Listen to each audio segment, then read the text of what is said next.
welcome to my channel, Nelia Chrissy. Ano yung maja blanca? Lagi yan favorito ko pagka umuwi ako. So, pagka pesta, doon, naghahanap ako palagi ng may naggawa ng maja blanca sa mga kaibigan ko at saka yung family ko. Doon kasi sa mga ate ko, magagaling sila gumawa ng maja blanca. But I will try anyway. 3/4 cup na cornstarch. I'm going to dilute that with 1/2 cup of fresh milk. First gata, ito yung second. So, I need to have 2 cups. 1 cup condensed milk. 1 cup of fresh milk. So, we're going to dilute that cornstarch into 1 cup of fresh milk.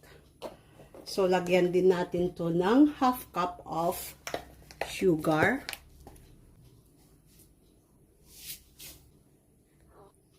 Ilagay ko na rin yung whole kernel corn.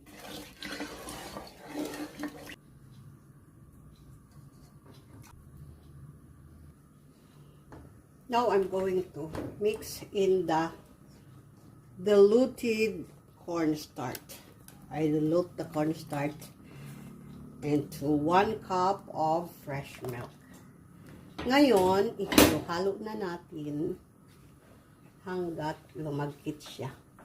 Liitan natin ng apoy para maluto siya ng pantay na pagkaluto.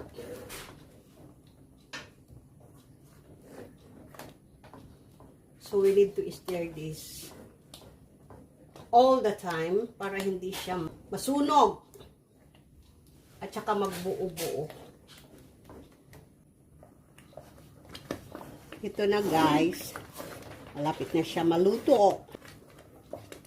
Liitan na natin na masyado ng apoy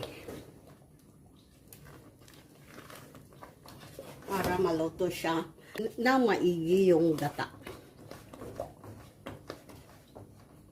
Kasi pagka hindi gaanong luto yung gata, madaling pumanis.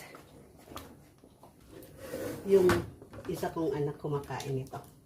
Pero yung bunsoy, hindi yan kumakain ng mga ganito.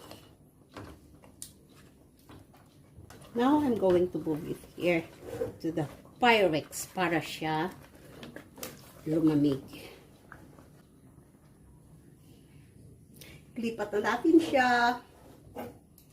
I will move it here. And make it cool.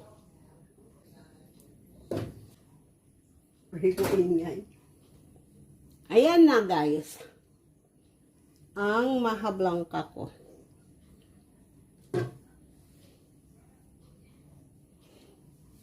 Thank you for watching. Bye!